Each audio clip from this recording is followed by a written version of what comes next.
बीतराग विज्ञान नमो ताहि जाते भये अरहंतादि महान। जो विद्यादि सागर सुधी गुरु है हितैषी। शुद्धात्म में निरत नित्य हितोपदेशी।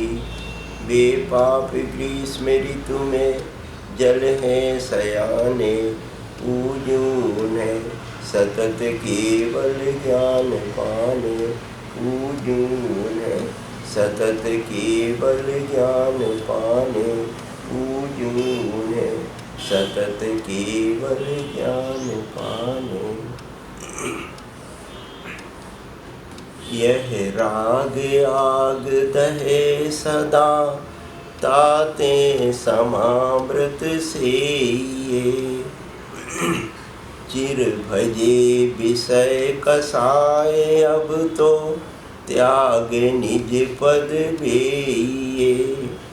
कहा रच्यो पर पद में न तेरो पद यह क्यों दुख सहे।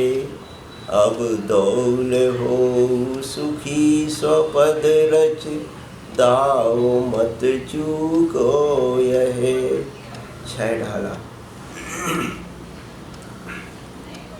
संसार के जितने भी पदार्थ हैं वे सब पृथक पृथक हैं। कोई पदार्थ दूसरे पदार्थ से मिला हुआ नहीं है। जब यह मन वचन और काय भी आत्मा से भिन्न है तो यह प्रकट रूप से धन मकान परिवार आदि आत्मा के कैसे हो सकते हैं? कभी नहीं हो सकते। फिर भी मोह कर कर के जीव संसार में ही फंसा रहता है। अब तो शरीर आदि से निर्मोही बनकर परभावों का त्याग करो, क्योंकि ये पर पदार्थ आपके कभी नहीं हो सकते। वास्तव में यहाँ किसी का कुछ भी नहीं है। पर पदार्थों से मोह करने से लाभ कुछ भी नहीं मिलता। जैसे किसी ने स्वप्न में चांदी सोना रत्न आदि की प्राप्ति की तो वह अपने आप को बड़ा लाभ वाला समझता है कि मुझे यह लाभ मिला है। उस समय वह यह नहीं समझ पाता कि यह तो स्वप्न की बात है, झूठ है, वास्तव में मिला कुछ भी नहीं है। वह तो यही समझता है कि मुझे मिला ही तो है। ऐसे ही मोह के उदय में जो इस लोक के समागम प्राप्त हुए हैं उनको देखकर यह समझता है कि मुझे यह लाभ मिला है, इस कारण से मैं बड़ा हूँ। यूँ समझते हैं लेकिन है कुछ नहीं। विचार करो, क्या ये धन मकान यश वैभव प्रतिष्ठा आदि सदा रहेंगे? अरे ये कुछ नहीं रहेंगे। जब कुछ रहना ही नहीं है तो जिस समय यहाँ रह रहे हैं उस समय जरा मोह ममता तो ना करें तो संसार से पार हो जाएंगे। यह संसारी प्राणी अपने अपराध से ही संसारी बना है और अपने ही प्रयत्न से मुक्त हो जाता है। जब यह मोही रागी द्वेषी होता है तो स्वयं संसार में भ्रमण करता है, और जब मोह राग द्वेष का त्याग कर देता है तो स्वयं संसार बंधन से मुक्त हो जाता है। आचार्य योगेंद्र देव ने परमात्म प्रकाश ग्रंथ में लिखा है, योगिन मोहम परितज मोहो न भद्रो भवति। मोहासक्तम सकलम जगत दुखम सहमानम पश्य। हे योगी, तुम मोह को बिल्कुल छोड़ दे, क्योंकि मोह अच्छा नहीं होता। मोह में आसक्त समस्त जगत के प्राणियों को दुख सहन करते हुए देख। वास्तव में मोह राग द्वेष आदि दोषों का त्याग ही संसार बंधन से मुक्ति का उपाय है। आचार्य विशुद्ध सागर महाराज ने परमात्म प्रकाश समय देशना भाग 3 ग्रंथ में लिखा है 50वां। मेरी आत्मा मोह स्वभावी नहीं है, मैं निर्मोह स्वरूप हूँ। मोह में सारे जगत के हाथ जोड़ना पड़ते हैं। तुम मोह के स्वामी बन जाओ तो सारे जगत के हाथ जोड़ना बंद हो जाए। अंदर की बात स्वीकार करो कि घर में रहते हैं तो करना पड़ता है। अरे घर में रहना तेरा स्वभाव है क्या? सीधे सीधे बोलो कि अंदर का राग नहीं छूट रहा है। कोई किसी को बांध कर नहीं बैठा है, आपका राग ही तुझे पकड़े हुए है। हे सहजानंदी आत्माओं, सहज स्वभाव होने पर भी विभाव की अग्नि पर स्थापित होंगे आप, तो कोई दूसरा तुझे जलाने नहीं आएगा। तू स्वयं ही जलेगा। यदि स्यानंदी भूत स्वभाव की प्राप्ति चाहते हो तो आप अपने को सौपाधिक भाव से दूर कीजिए।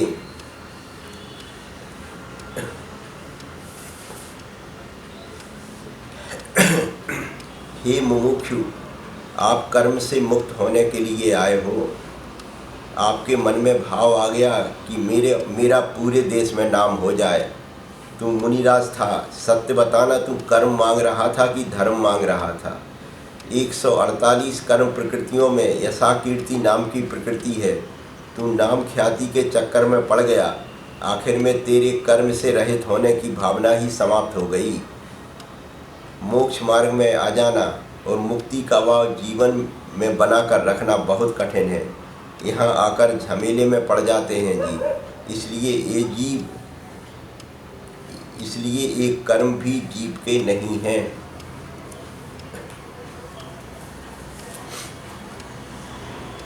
क्या हुआ? देखो, पर के ज्ञान में भी कितना अंतर है। एक आपके बेटे को पर पुत्र जान रहा है और अपने बेटे को भी जान रहा है। दोनों बेटों को बेटा बुला रहे हैं, पर दोनों के बेटा कहने में अनुभूति कैसी है? एक में कर्तृत्व भाव निहित है, दूसरे में ज्ञातृत्व भाव निहित है। परद्रव्यों को पर के पुत्र समान वेदन करो, चाहे पुत्र तेरा ही क्यों ना हो। उसे परद्रव्य मानकर वेदन करना तो मात्र ज्ञाता रहेगा। निज पुत्र में कर्तृत्व भाव से वेदन करोगे तो कर्ता बनकर बंध करोगे।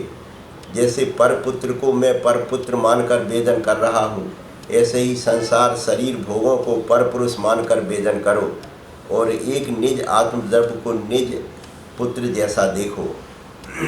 मैं को जानूं, तादात्म्य भूत होकर जानूं। मैं का जानना तादात्म्य भूत है। बहुत स्थूल दृष्टांत दे रहा हूँ। तू अपने भतीजे को भी जानता है, तू अपने बेटे को भी जानता है। हे ज्ञानी, दोनों ही जीव द्रव्य हैं। दोनों जीव द्रव्य तेरे से भिन्न है। दोनों ही जीव द्रव्य तेरे सुख दुख के कर्ता भी नहीं बनेंगे, तेरे सुख दुख में सहकारी नहीं होंगे। दोनों ही जीव द्रव्य तेरे साथ स्वर्ग नहीं जाएंगे। दोनों ही जीव द्रव्य तेरे साथ नरक नहीं जाएंगे। तो फिर दोनों के देखने में भेद क्यों कर रहा है? जब तक भतीजा और बेटे के देखने में एक पना नहीं आएगा, तब तक तेरा मुमुक्षपना प्रारंभ ही नहीं होगा। हे श्राप को, तुम्हारा सम्यक दृष्टिपना बनेगा कैसे? दोनों जीव द्रव्य हैं, पर ये दोनों तेरे सुख दुख के प्रयोजन से प्रयोजन नहीं रखेंगे।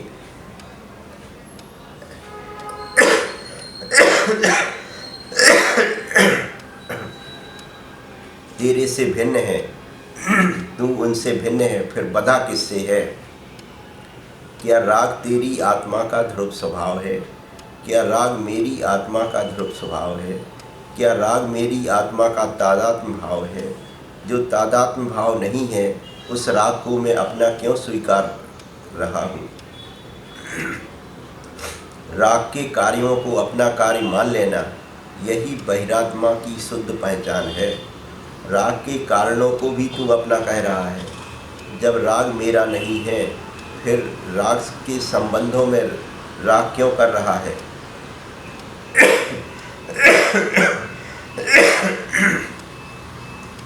धिक्कार हो, स्वतंत्र सत्ता का भाव जीव को किंचित भी नहीं हो रहा है। जब राग मेरी आत्मा का धर्म नहीं है, तो क्या राग मेरा मित्र है? नहीं है। तो फिर संसार में भटकाने वाला शत्रु नहीं है क्या? जैसे राग में प्रीति है, ऐसे तत्व निर्णय में प्रीति पूर्वक कहिए आप, राग आत्मा का शत्रु है कि नहीं है? यदि तेरे शत्रु से तेरा मित्रता कर ले, तो मित्र भी शत्रु है कि नहीं है? है। भैया, ऐसा कौन सा प्रज्ञ पुरुष होगा जो शत्रु से भी मित्रता रखता है? हे ज्ञानी, तू शत्रु को पानी दे रहा है कि नहीं? तू शत्रु को भोजन दे रहा है कि नहीं? मेरे पास आकर कहते हैं राग द्वेष सता रहे हैं। अरे उन्हें पानी कौन दे रहा है? ध्रुव सत्य आपको बता देता हूँ, शत्रु अवश्य कहते हो, पर शत्रु को शत्रु अपना मानना ही नहीं है।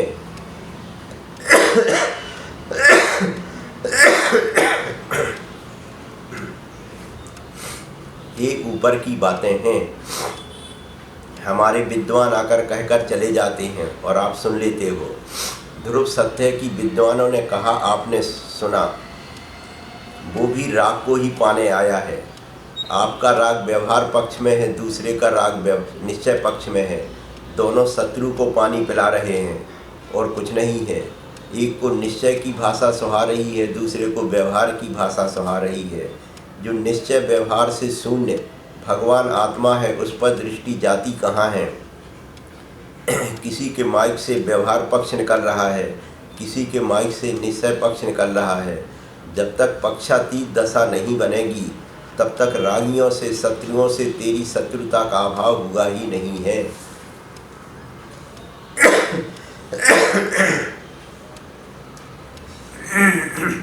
चाहे दाहिना चक्का पटरी से उतरे, चाहे बायां उतरे, पर पटरी से उतरा कहलाएगा। इसी प्रकार से हे जीव, चाहे तू निश्चय से गिरे, चाहे व्यवहार से गिरे, तो तेरी गाड़ी पटरी से बाहर ही गिरेगी। जैसे रेलगाड़ी दो पटरी पर चलती है, ऐसे ही मोक्ष मार्ग की गाड़ी निश्चय व व्यवहार इन दो पटरियों पर चलती है। एक से भी चक्का उतरा तो खतरा ही खतरा है।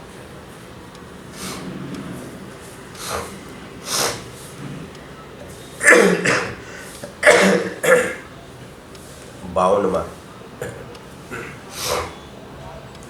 यह ज्ञान घन भगवान आत्मा परभावों से अत्यंत भिन्न है। आत्म स्वभावम परभाव भिन्नम, आत्मा का स्वभाव परभाव से अत्यंत भिन्न है। अज्ञानी जीव रागादि भाव को ही आत्मा का स्वभाव मान रहा है, जबकि वर्णादि व रागादि भाव जीव का विभाव भाव है।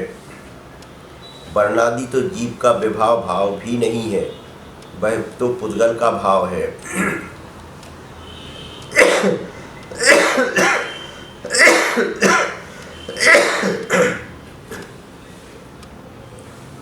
जो मेरा स्वभाव ही नहीं है, उसे भी अपना मानता है। ये तो पुद्गल विपाकी है। सबसे ज़्यादा विडंबना इस जीव की पुद्गल विपाकी के साथ ही लगी हुई है। कितना तनाव, कितना विकल्प तुझे है। शुद्ध चैतन्य का भान है ही नहीं। पल पल पर के शरीर में बिलख रहा है, मित्र के शरीर में बिलख रहा है, कोई भाई के, कोई स्त्री के शरीर में बिलख रहा है। जब तेरा शरीर ही तेरा नहीं है, फिर पर में राग द्वेष किस लिए। हे ज्ञानी, जो राग है वह राग भी तेरा नहीं है, राग भी मेरा नहीं है। जो राग मेरा नहीं है, उस राग को छोड़ने की बातें चलती हैं। राग को छोड़ने के लिए वैराग को धारण किया, वैराग को धारण कर पिछी कमंडल को स्वीकार किया, जिन मुद्रा स्वीकार की, जिन मुद्रा स्वीकार करके भी पंथ पक्ष का राग रख लिया, तो हे वैरागी, तू घर से भी गया और वैराग से भी गया, तो उभय योग से भटक गया।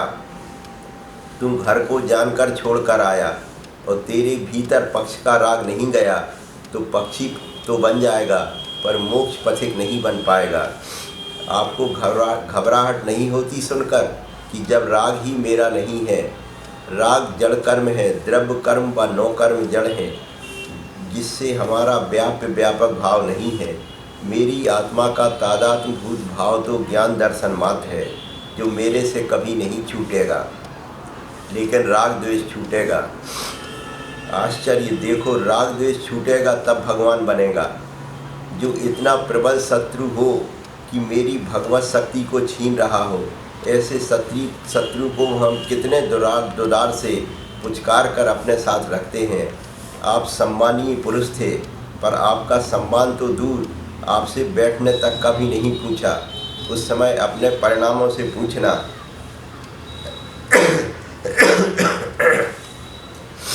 राग द्वेष आदि शब्दों को तुम हे कहते रहते हो, पर राग द्वेष को हे मानते नहीं। अन्यथा आपका जो सम्मान नहीं हुआ था, उस समय आपके परिणाम ना बिगड़ते। यदि सम्मान का राग आ रहा है, जिसने सम्मान नहीं किया उस पर द्वेष आ रहा है, तो तुम बाहरी निमित्तों को देखकर अंतरंग में इतना प्रभावित हो गया कि अपने भाव कर्म को जन्म दे दिया, और भाव कर्म ने द्रव्य कर्म को निमंत्रण दे दिया। और जैसे ही द्रव्य कर्म का निमंत्रण हुआ कि संसार की संतति की वृद्धि हो गई। आपको पता ही नहीं चल पाता है, मंदिर में धर्म सभा में बैठे बैठे बंद कर रहा है। निर्बंध होने के लिए आया था पर बंद करके चला गया।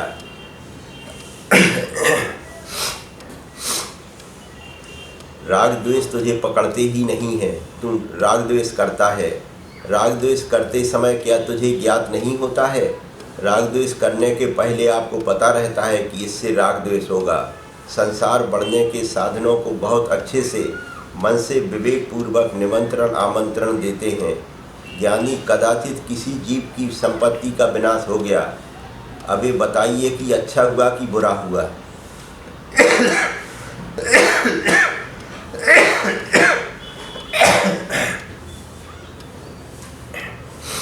विवेक से बोलना, अच्छा हुआ ना? जो राग का साधन था, जो द्वेष का साधन था, आत्मा का अहित का साधन था, जो छूट छूट के भी नहीं छूट रहा था, वह अपने आप छूट गया, तो कितना अच्छा हुआ। अब जिंदगी इच्छा ले लो। मुझसे कहता जरूर है कि राग खोटा है, क्या कर पाओगे जानकर कि राग तो खोटा है? अरे तेरा राग में राग है, विषय कसाय राग है, उस राग के लिए तुम कितने राग खड़े कर रहे हो। शरीर को अच्छा भोजन दे रहे हो तो राग की पुष्टि होगी कि नहीं? घर में इतनी सामग्री आ रही है, वह राग के कारण ही आ रही है। आप राग छोड़ने का उपाय कब कर रहे हो? आपने दीक्षा ले ली और अपने लिए श्रावकों से ये कमरा बनवा लिया अथवा उसको सजवाया। हे ज्ञानी, आखिर में तूने क्या किया? आपसे अच्छे वे पक्षी हैं जो शाम होते ही जहाँ जगह मिलती है उसी पेड़ पर रुक जाते हैं, ठहर जाते हैं। वे नहीं कहते कि इस टहनी को ऐसा सजाओ। हे मुमुक्षु साधु, जीवन मात्र इतना ही है कि आप आइए, स्वात्मानुभूति का चुनाव कीजिए और भवन आदि वृक्ष की झाड़ी में निवास कर लीजिए। जिसमें किंचित भी कर्तृत्व भाव होगा तो राग भी होगा। इसे तू टाल नहीं पाएगा, शब्दों में कुछ नहीं कह पाएगा। जिन जिन में कर्तृत्व भाव होगा उनमें राग भाव होगा, और जिन जिन में राग भाव होगा उनमें कर्म का बंध होगा, और कर्म के बंध से नियम से संसार बढ़ेगा। तो बताइए, हम आए क्यों थे और कर क्या रहे हैं? संसार के लिए नहीं आए थे।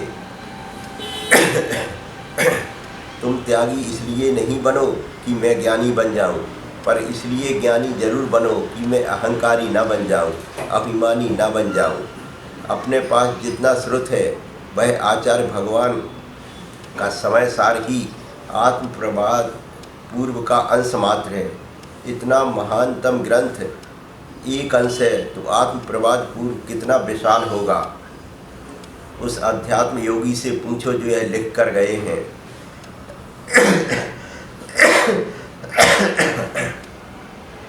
इसलिए मुझे अध्यात्म योगी आदि नहीं बनना है। मैं साधना करने वाला एक सामान्य साधक हूँ। विद्या का फल अहम नहीं, विद्या का फल विनय है, विनय, और विनय का फल है मोक्ष। विनयो मोक्षद्वारो, विनय मोक्ष का द्वार है। यह आचार्य बट्टकेर स्वामी का वचन है, मूलाचार का। इसलिए ज्ञानियों, ना प्रपंच में मोक्ष है ना ग्रंथों में मोक्ष है, मोक्ष शांत स्वभाव में है।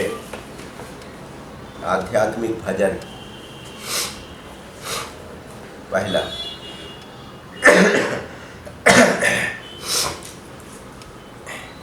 सुख परम को पा जाएगा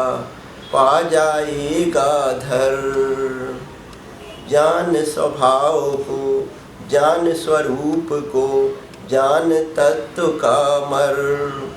सुख परम को पा जाएगा धर, जान स्वभाव को, जान स्वरूप को, जान तत्व का मर।